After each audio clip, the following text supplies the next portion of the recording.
Come on, man. Teach us how to kill something.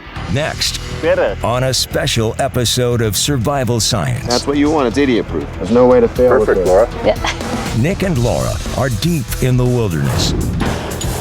At Survival School, they'll master critical strategies every outdoorsman should know. Yes! Fire-breathing dragon! Whether you're lost, injured, starving, or worse, I'll give you the beaver fever if you're not careful. this training can mean the difference between life Seriously, it's like phenomenal. and death. That's amazing. Ah, I'm stuck.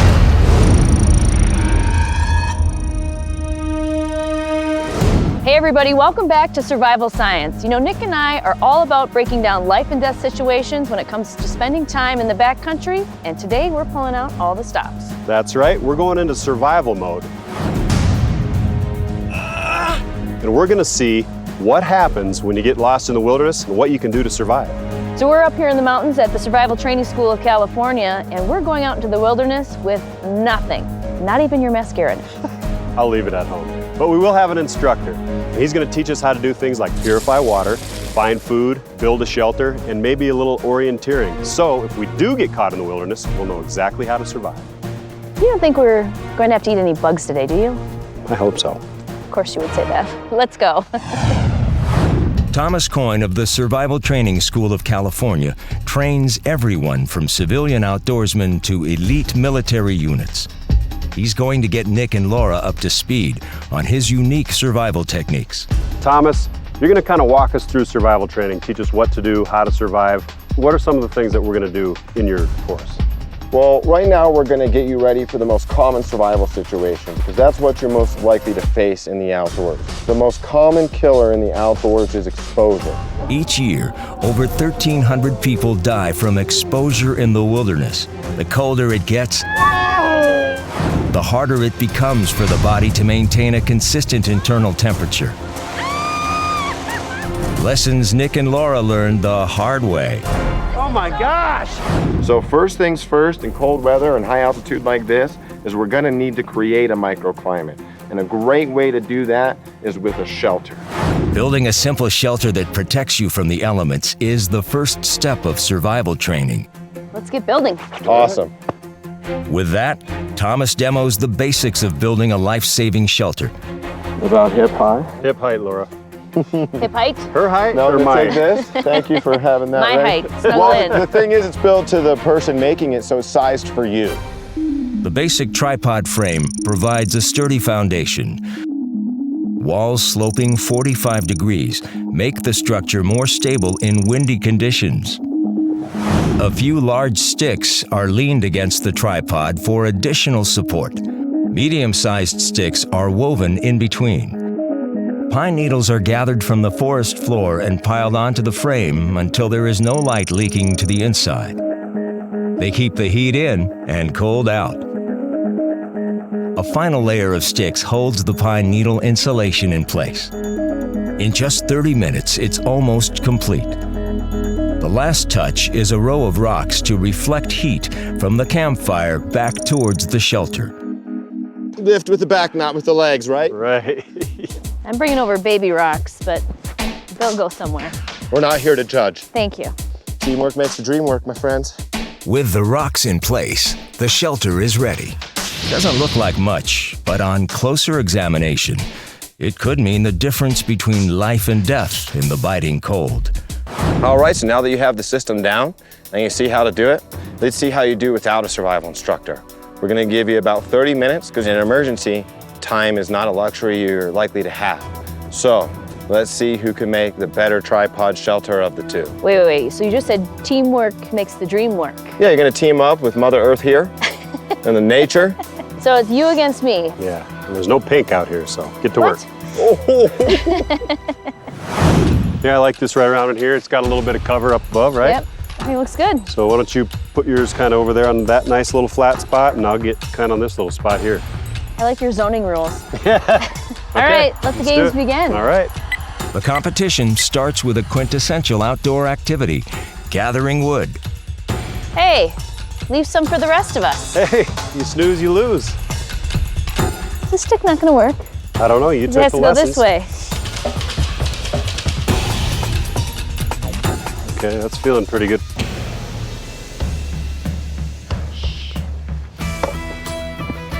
Nick, your fort fell.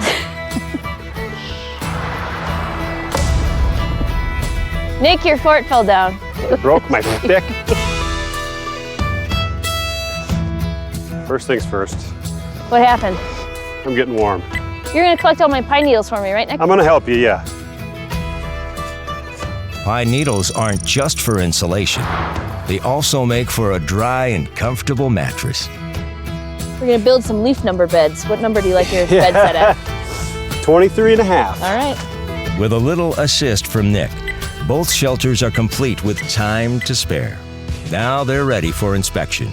Look at this, the king needs a little ornament right over his door, right? Well, You'd be I'm doing surprised some at how decorating. many people choose to decorate their shelter. that way. Yes. Well, this is great, guys. It looks like you really stick to the principles I gave you, and that's what counts. They're steeper than 45. They're blocking all the light from the inside, so I know they're gonna stop water.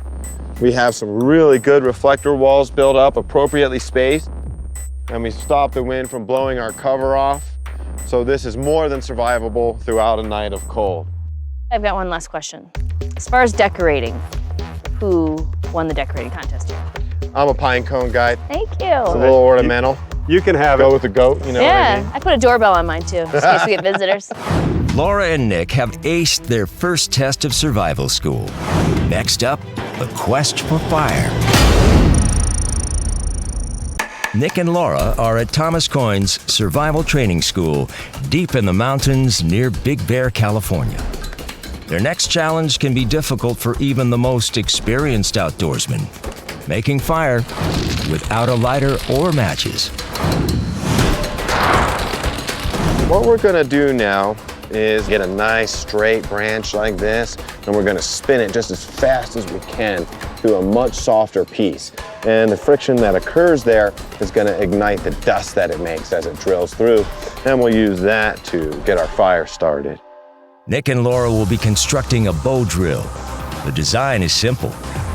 Tie a string to opposite ends of the bow. Wind the drill stick in the middle of the string. When the drill stick is fixed in place over a piece of wood, the bow can be drawn back and forth. The friction creates heated dust that ignites into an ember. So we said about a little more than a hand length. That's right. So I'm gonna carve a little V in this thing. Shape one end of the stick into a point. This is secured in a rivet hole of Nick's knife to keep the stick from wobbling as it spins. The other end is flattened and will spin against another piece of wood, the drill plate. Carve a notch in the drill plate to collect the heated dust. Why is that important again, to have that V? Once that notch is full, all the heat on the tip of that drill is gonna be trapped in that notch, and that's gonna light that dust. Now Nick channels his inner caveman. There you go, very good. A little bit more speed. Now add a little bit more pressure, just a little. Pressure's last. Some Perfect. smoke. Good Maintain job, Nick. full stroke, full stroke. Breathe. The friction drill creates temperatures of over 300 degrees at the tip.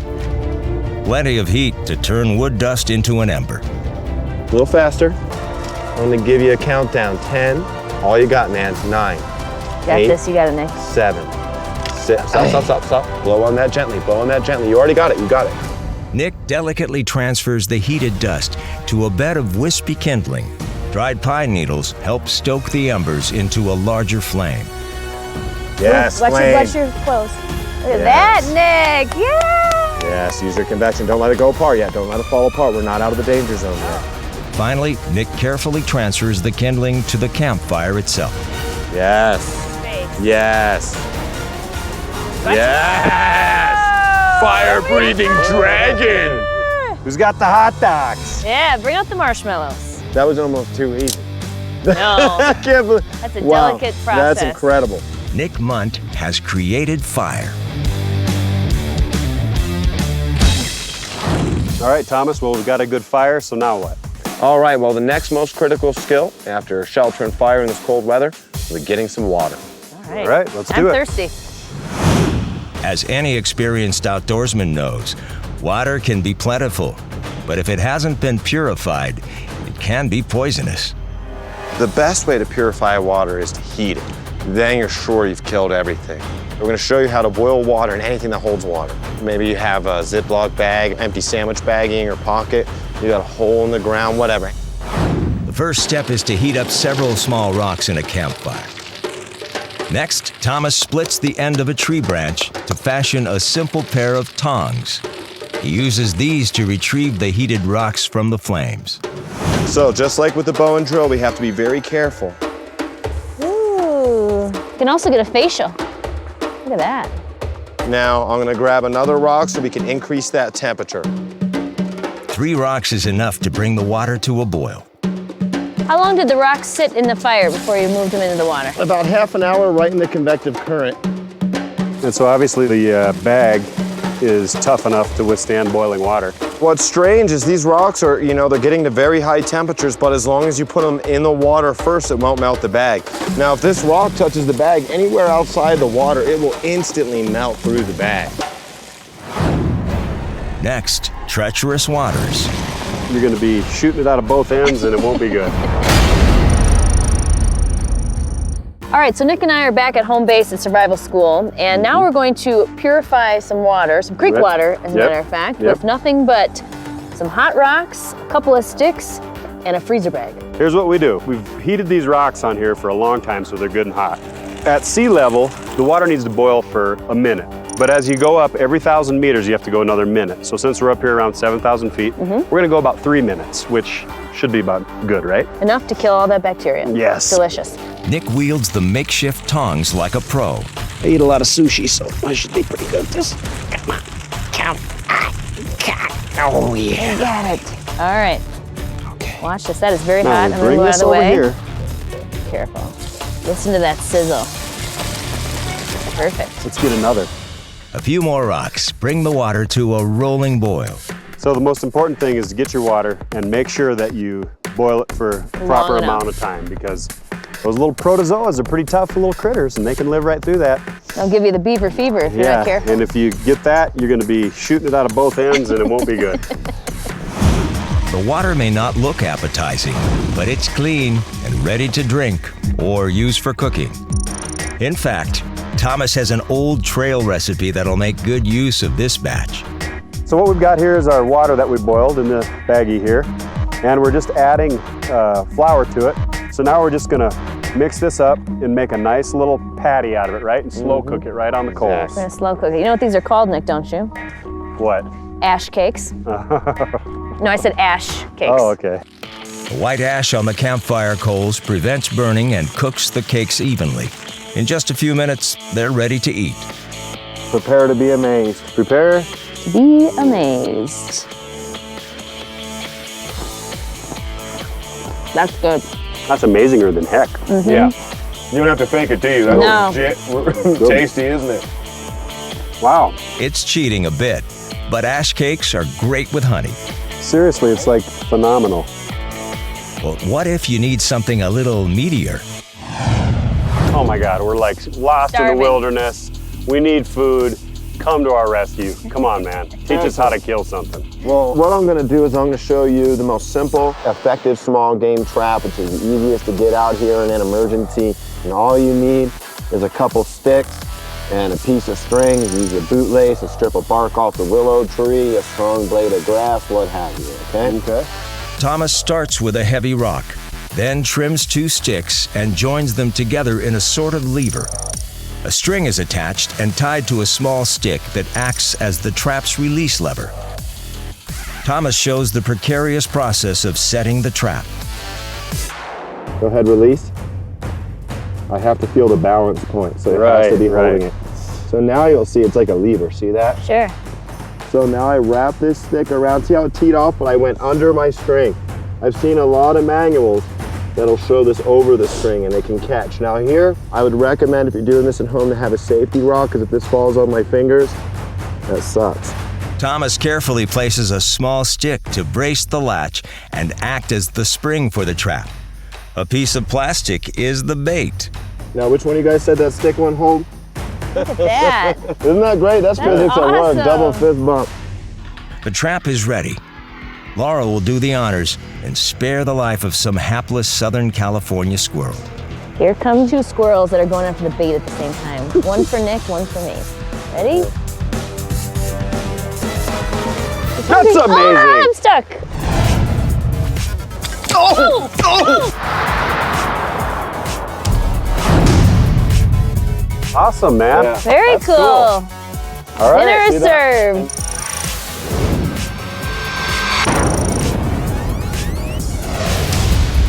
Coming up, medical miracles. Get it.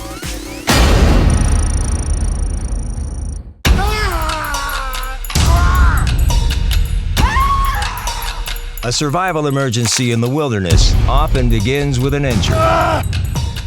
A broken bone is incredibly painful, and if you're stuck in the woods, there's no choice but to grit your teeth and bear it, right? Not so fast. For those in the know, the backcountry even has your pain relief needs covered. So here we have the willow tree. Now what's great about the willow, it just has so many wonderful uses. It's easily identifiable. Now I want you to take a small strip of that. A serving of this bark would be the size of your pinky, and I want you to chew it. This is for body weight, right? So if it's your pinky, it'll be for your body weight. How is it? It's a little bitter. Bitter. You know what you're tasting is salicylic acid. That is really bitter. Are you kidding? Oh my Yeah, God. you're tasting salicylic acid, which is the chemical compound we make asprin from. Thomas just poisoned us. Oh, okay. If I don't give you the antidote, you're dead. Yeah. So That's bitter. That's very bitter. yeah, it's just like chewing on an aspirin. A broken limb can make a hike back to safety all but impossible. Emergency care can be the key to survival. So one thing you may not be aware of is a little device called the SAM splint, which is just a little portable flexible splint. A SAM splint and a bandage are essential survival kit items. Add a fleece jacket, and you have an effective improvised splint. Yeah, nice and And comfy. there you go. How's it feeling? Really You comfortable. gonna be okay? I think I'm gonna be all right. Okay, good. Now, Nick learns to splint his own leg. So let's say I broke my tib fib down here below my knee, right? So I'm gonna wrap this thing up, but I'm gonna keep kind of clumping in here so that, Fills the void by the knee. Right. Yeah, it's important to pad splints, not just for patient comfort, which is important, right. but to make sure that the pressure from the splint is evenly applied along the leg for good support. He uses the fleece as padding and a self-adhesive bandage to wrap it all together. This makeshift splint is enough to get Nick up on his feet. And if he's on his feet, he can start making his way to safety. We've got our arm splint, we've got our leg splint, but now how are we gonna get out of here? We'll go over some improvised navigation. All right. Navigation is good. Losing your sense of direction in the backcountry can be a fatal mistake. Thomas has perfected techniques to find the cardinal directions even without a compass. Okay, so now we're gonna cover a really quick and simple way to get unlost. Well, there's plenty of ways to do it with the stars, but during the daytime, we're gonna use a stick and shadow method. It's a simple idea. Find east and west by tracing the movement of a shadow as the sun moves across the sky. All you need is a stick and a couple of rocks. We're gonna mark the tip of the shadow of that stick. Okay, and now we'll just have to wait a few minutes, and when the shadow moves, you'll put another mark, and you draw a line between those two marks, and you'll have your east and west.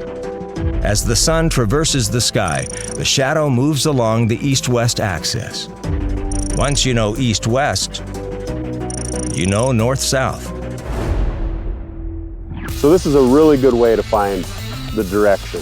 You get out into the wilderness, you need to know that south is the town, north is the road, east Exactly. is the river. Just pick an escape azimuth, and Yeah. as soon as you step on that trail, Right. you know that escape azimuth, and you only have to remember one direction. And you don't have to know which way it is, just know, okay, it's west, no, it's east. And now if you lose your sense of direction, you can find it again with this.